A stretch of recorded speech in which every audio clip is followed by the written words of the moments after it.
Sri Krishna Chaitanya Prabhu Nityananda Shri Advaita Gadadhara Sivasadi Gauri Bhaktivinoda Hare Krishna, Krishna Krishna, Hare Hare, Hare Rama, Rama Rama, Hare Hare. To glorify Srila Prabhupada is in one sense straightforward. His glorious activities and achievements are apparent to all. We all know how Srila Prabhupada alone established this Krishna conscious movement and gave knowledge of and experience of Krishna to people of the Western world for the first time. Nowadays we take it for granted that there are devotees of Krishna in practically all the countries of the world. But just a few years ago, no one could have imagined that there could be Vaishnavas from America, Australia, England, and what to speak of countries behind the so-called Iron Curtain. Srila Prabhupada in his lifetime established more than 100 centers of Krishna consciousness throughout the world. He translated more than 70 books of Krishna consciousness. He gave a blueprint for a worldwide Krishna consciousness movement to expand more and more. So in one sense it's easy to glorify Prabhupada. We can jot down the statistics of his achievements. On the other hand, to properly glorify Prabhupada is not possible, because he gave that which is unlimited. He gave Krishna. The sufferings of the living beings in the material world are unlimited. To rescue even one person from that unlimited suffering, and then again give them the positive, unlimited of love of Krishna, is an unlimitedly glorious activity. We were just listening to the lecture of Srila Prabhupada about the qualifications and qualities of a guru. And Prabhupada was stating that the guru's duty is to rescue the disciple from suffering. He does that by giving him transcendental knowledge of Krishna. So that is the general characteristic of a guru. Therefore, a guru is not an ordinary person. In Shastra it is stated that even for one syllable of transcendental knowledge that the guru gives the disciple can never repay the debt even in millions of lifetimes. So a guru is never an ordinary person. But then, even among gurus, Prabhupada is extraordinary.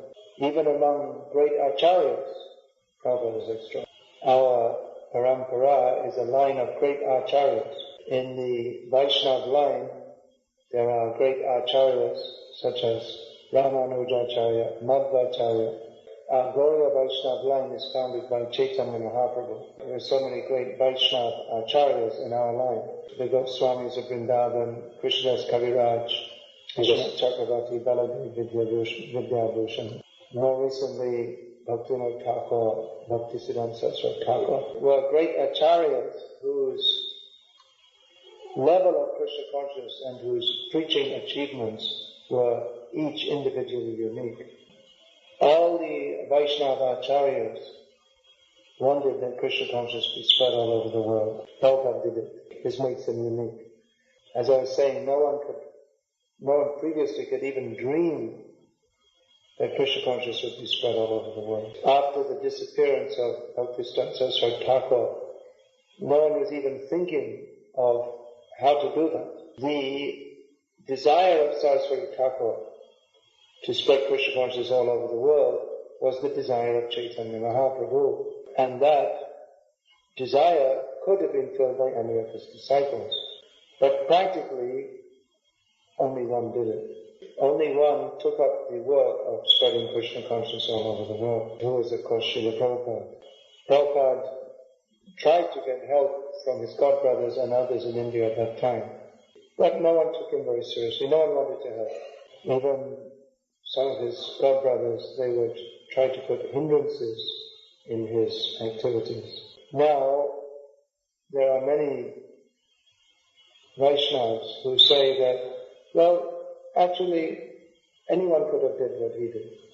One of Prabhupada's godbrothers said that, well, I could have also preached in the West, but I didn't like to mix up with such low-class people.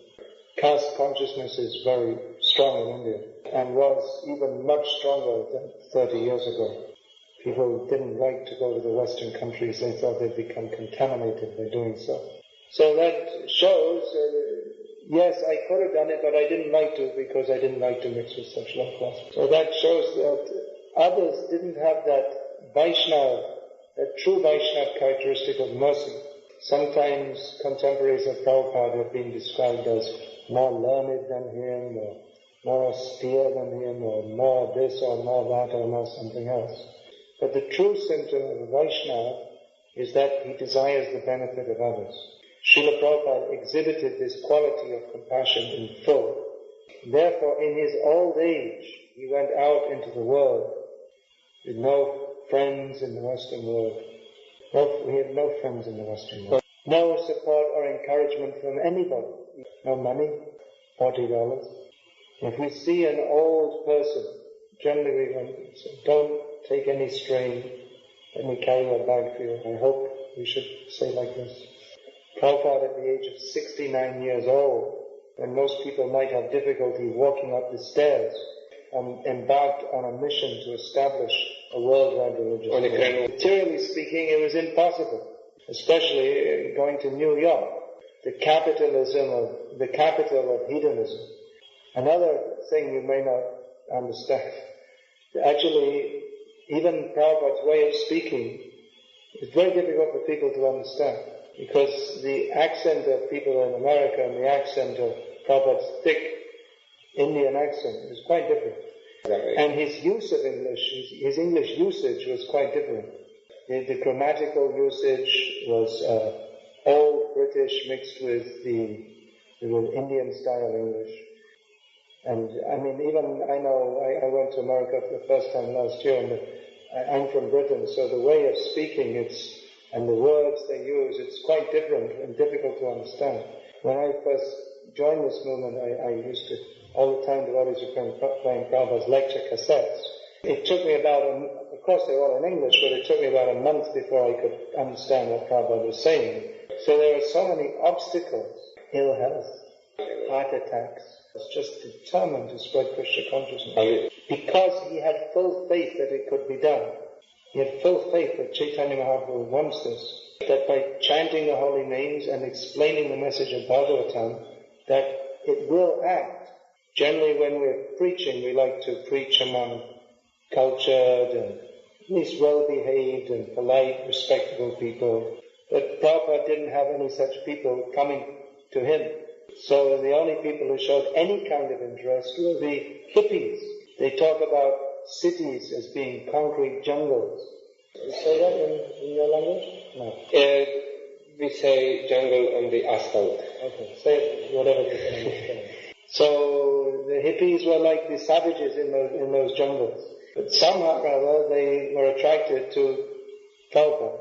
And Prabhupada was so patient in giving Krishna consciousness to them. He had faith that if somehow or other we can keep on engaging them in chanting and hearing, that the spirit soul underneath that hippie will come out and become enlightened in Krishna consciousness. Even at the first initiation ceremony Prabhupada held, no one really knew what initiation was all about. Prabhupada cooked a big feast for the ceremony. So then everyone got initiated, had a nice feast, and said, okay, thanks very much, Swamiji, and went back to their apartments, leaving Swamiji to clean everything up after them. They had no idea. Prabhupada was so patient in introducing us. Had he not been so, we wouldn't all be sitting here today. If Prabhupada hadn't taken that sacrifice, he wouldn't have been able to inspire his disciples to sacrifice. Or he wouldn't have been able to bring anyone to chant Hare Krishna at all. So when some of his godbrothers said that, well, anyone could have gone to America and done it. He could have spread Krishna. Always wanting to minimize Prabhupada's contribution. So Prabhupada told the story of Christopher Columbus, that when he came back to the court in Portugal, I believe it was, and some people were envious of his achievements. And said, well, anyone could have done that. He just sailed his boat and he came to America. Actually, there are many risks and difficulties involved in that, which I won't go into now. Right. So in the court of the king, where this talk was going on, Christopher Columbus once challenged everybody. He took one egg and he said, "Can any of you stand this up on its side?" So everyone said, "Well, of course not." Krishna Lama said, "I can. Let's see if any of you can do it." So they were trying, and naturally the egg fell on its side again. So Krishna Lama said, "Now I'll show you how to do it." So he took it, he just cracked it a little bit and stood there. So he said, "Well, anyone could have done that." He said, "Well, that's what you're saying now, but you didn't know before." So in the same way, anyone could have gone to America, but you didn't know. I did it. So in the same way, theoretically, anyone could have gone to America and preached Krishna consciousness. But practically, no one thought that it was, they weren't even thinking about doing it, let alone thinking whether it was possible or not. We understand that Prabhupada's doing so means that he is very most dear disciple, disciplic follower of Chaitanya Mahaprabhu. He is the fulfillment of the desire of all the previous Acaryas. Srila Prabhupada has written his wonderful Bhaktivedanta purpose, which he stated, "These are my most important contribution, even more than spreading Krishna consciousness all over the world." While composing these purports, Srila Prabhupada consulted the commentaries of all the previous Acaryas and presented the essence of all of them with his own realization. Srila Prabhupada said that by reading my books you get in touch with the previous Acaryas. And Prabhupada presented it in such a way that even people with no background of Krishna consciousness could understand it. This is most amazing considering that Krishna consciousness is the summum bonum of all Vedic knowledge.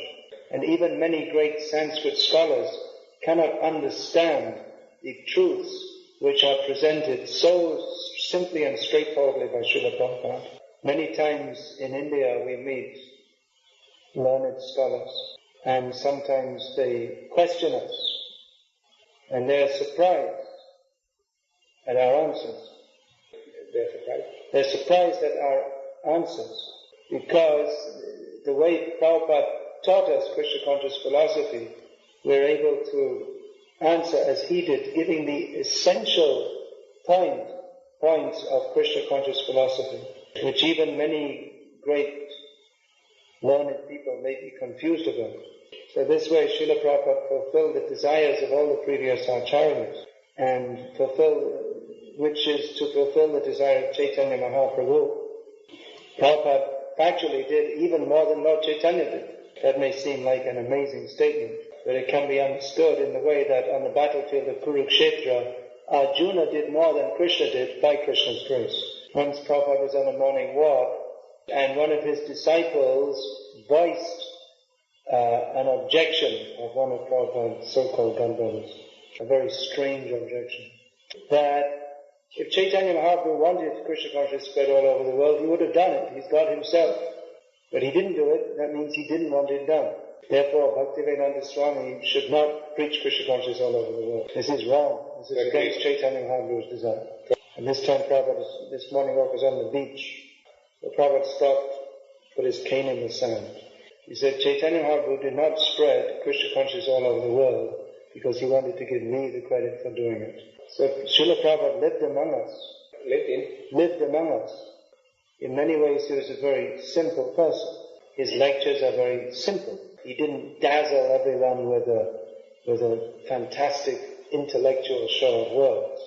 But he just spoke the simple, straightforward truth, that Krishna is the Supreme Person and we are all His eternal servants. As an ideal Acharya, he practiced what he preached.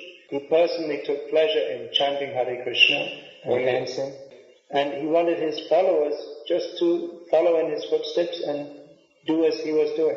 So this will be our real appreciation of Prabhupada. We're all eternally indebted to Prabhupada. Without Prabhupada, none of us could be here today, engaged in Krishna consciousness. Even, you see, now, as a sannyasi in Prabhupada's movement, you're all honoring me. And that is the proper etiquette which Srila Prabhupada, among everything else, established.